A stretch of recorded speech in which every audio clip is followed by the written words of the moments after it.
Topic po natin, yung mga simpleng sintomas na binabaliwala natin, isip natin okay lang yan, pero nakaka-alarma pala, pwedeng seryoso pala. Okay? Actually, bilang doktor, yan ang medyo challenging, yan ang medyo mahirap. Kasi pag serious yung symptoms, siguradong magpapacheck up na yung pasyente, di ba? Okay na yon. Pero pag ang sintomas very mild, very subtle, na parang normal, parang okay lang, yan ang mahirap.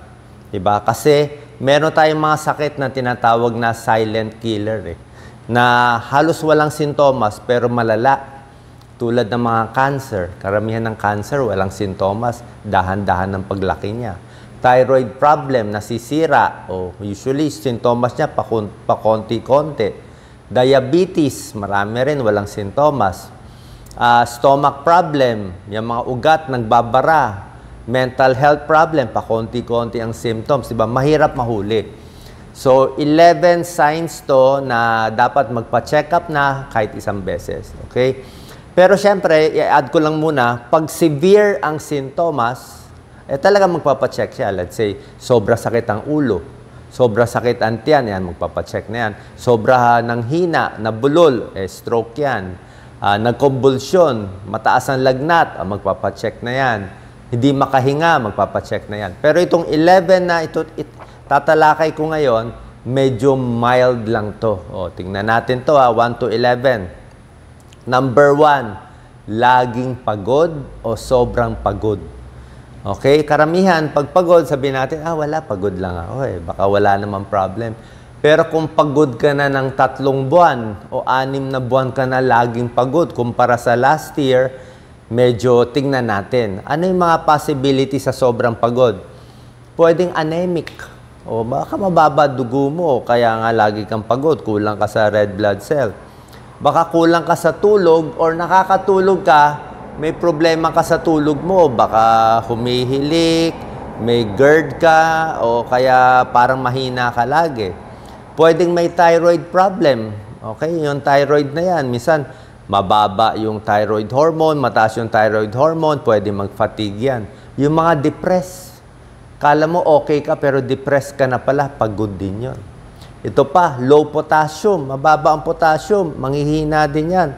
Kulang sa vitamins, mahina din yan. Siyempre, may mga cancer, nakakahina din. Number 2 sign na dapat magpa-check up na, mood changes, nagbabago yung ugali, at memory changes, nagbabago yung memorya.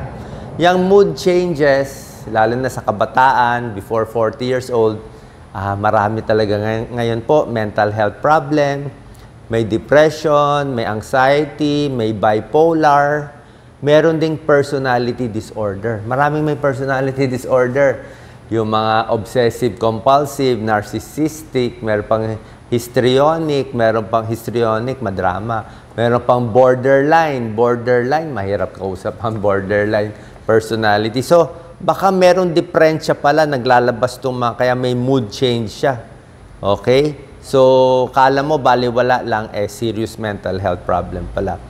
Kahit yung mga memory, yung madalas makalimot, nag-iiba ugali, pag above 50, 60 years old, nagkakaroon ng memory problem, isipin natin, dementia.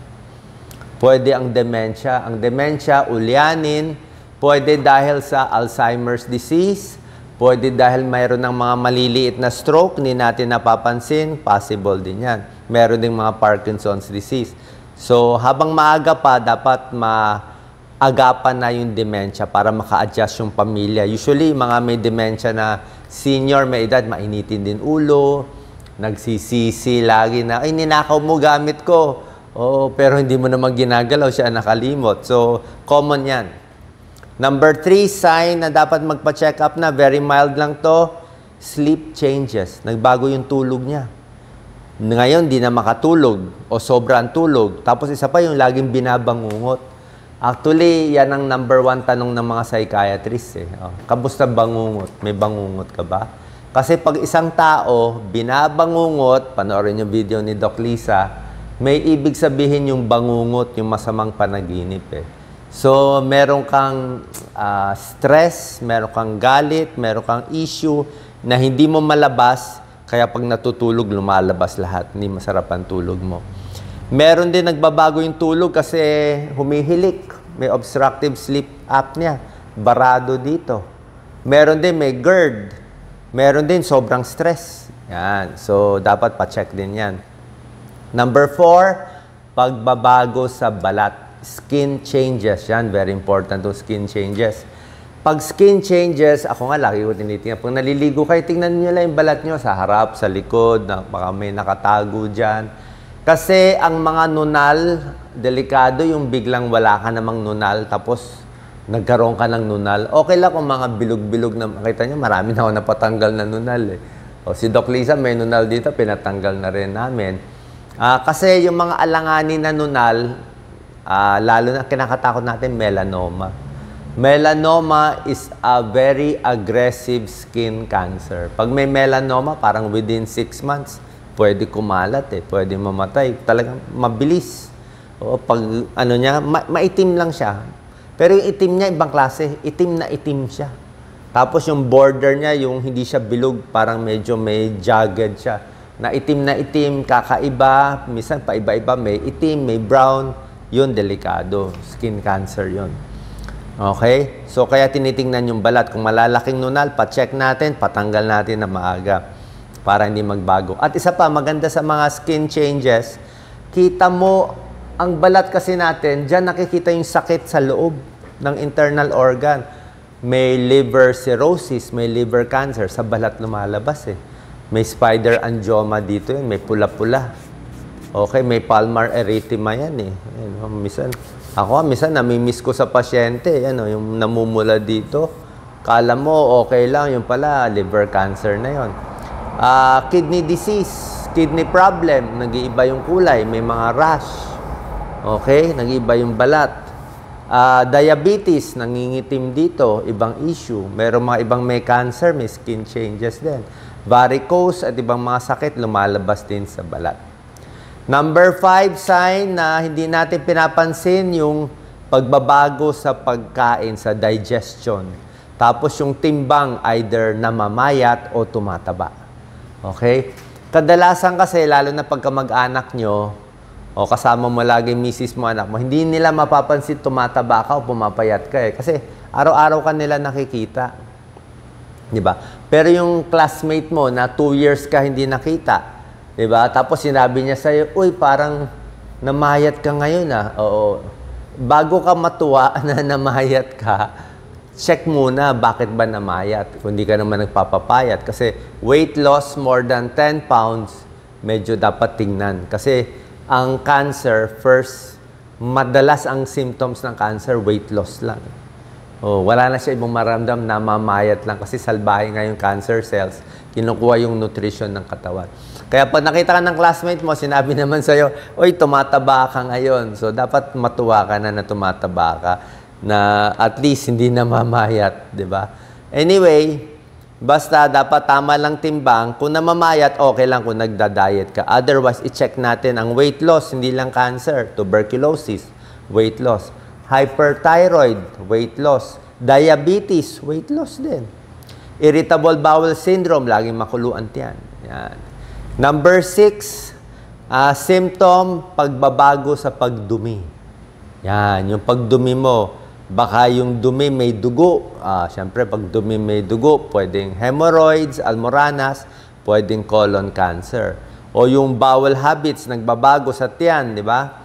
Siyempre, isipin mo, marami kasing organs sa tiyan. May mga pancreatic cancer, liver cancer, lalo na pag nagkakaedad. Ang cancer kasi, actually, sa ibang bansa, number 1 killer na siya. Number 1, number 2 na eh. Pataas siya na pataas. So, yun talaga kalaban natin dyan. Lalo na nagsusuka, nagbabago yung dumi, babantayan. Number 7, changes in urination. Nagbago pag-ihi mo. Diba? Madalas umihi, ihi ng ihi, o nagbago yung kulay ng ihi. Diba? So, pag lalaki, ihi ng ihi, masakit umihi, pwedeng prostate problem. Pwedeng lumalaki ang prostate, may gamot sa paglaki ng prostate, dapat kinokontrol din. Kasi pag sumobra laki ang prostate, hindi makakaihi. Delikado din yun. 'Di ba? Ma-hospital din tayo pag biglang di makaihi. So, dapat may gamot pampaliit ng prostate. Meron ding prostatitis, parang infection sa prostate. At, siyempre, kinakatakot ng lalaki ay prostate cancer. Okay, sana hindi. Pero, pag lalaki, ang dangerous ay prostate cancer. Kasi lalaki lang may prostate eh. Kaya puro prostate cancer. Pag babae naman, ang pinaka-concern natin, breast cancer, cervical cancer. Kasi babae, malaki ang breast, tsaka may cervix eh. Meron silang mga matres, uterine cancer. Yung lalaki, wala. No? So, may kanya-kanyang cancer na pinagbabantayan. Sa babae din, pwede ring UTI, nagbago sa pag-iihi, pwedeng diabetes, ihi ng ihi. At syempre, titingnan mo rin yung kulay ng ihi mo. Paano kung yung kulay masyadong medyo pink, parang rosas, baka may dugo yun, kidney stone. Pag ihi, ano ba? Malabo, very cloudy, parang galing tubig sa poso, di ba? Very cloudy urine, masangsang yung amoy. Di ba? So, pwedeng dehydrated, pero baka may infection yun. Baka may UTI. Maraming babae, lalo na pag senior na, madalas magka-UTI, hindi nila alam. Nagbabago kasi yung anatomy nung maselang bahagi ng parte ng babae. Pagkakaedad, kaya madalas sila magka-UTI. Ayaw din natin yun, baka masira kidneys natin. Pag ang ihi, maraming bula, mabula masyado, eh baka may kidney problem, di ba? May protina sa ihi. Number 8, laging may infeksyon, laging may lagnat, laging may trangkaso. Ang trangkaso dapat on the average 3 beses lang sa taon. Pero kung lagi-lagi, buwan-buwan, nagkakasakit, konting ganyan na lang, konting maulanan lang, sakit na agad, mahina immune system mo. So bakit mahina immune system? Meron ba nakatagong sakit? May bukol? Possible? Yung iba, yung mga sakit sa immune system, mga HIV, AIDS, hindi man natin agad iniisip yun, pero meron mga problema sa dugo. May mga lymphoma, may mga leukemia, o talagang mahina lang ang katawan mo, kulang ka sa pahinga, pwede rin yun, ha? Maraming mga sakit yan. Pwedeng anemic din. So, laging may sakit, kailangan magpa-check kung bakit ba. Baka may nakatago. Number 9, hirap huminga lagi. Okay? Kahit konti lang, parang medyo hingal lagi, lagi may paubo-ubo. Okay? Minsan kasi itong mga konti, hindi natin pinapansin. Pag akyat natin sa hagdanan, okay, akyat ng MRT, hingal na agad, hingal, hindi natin pinapansin. Sasabihin natin, tumatanda lang ako, kulang lang ako sa exercise. Pwede yon. Pero may chance itong hingal-hingal, pwedeng hika, pwedeng emphysema, may sira sa baga, pwedeng tuberculosis, madalas umubo, pwede ring mga lung cancer. Common kasi lahat to eh. TB, lung cancer, emphysema, very common sa Pilipino. Lalo na pag nasa Cebu ka, nasa Maynila ka, lagi kang exposed sa EDSA, sa usok. Lalo na kung bus driver, yung mga exposed, truck driver, construction worker na exposed sa usok, mga traffic enforcers, yan ang mga common, mga rider, motorcycle rider, paano exposed kayo sa usok eh. So, yan ang delikado. Meron ng pag-aaral yan. Yung mga exposed lagi, mataas ang incidence ng sira ng baga. Kaya yung mga nasa probinsya, mas maganda dapat yung baga nila, mas malinis. Pwede ring hika, pwede ring allergy, babantayan natin. Number 10, ito. Number 10, bago to. Fluctuating vision changes. Pabago-bago yung paningin. Minsan malinaw ang binabasa, minsan malabo, tapos mamaya malinaw ulit. Diba, hindi natin pinapansin. Lalo na kung may diabetes.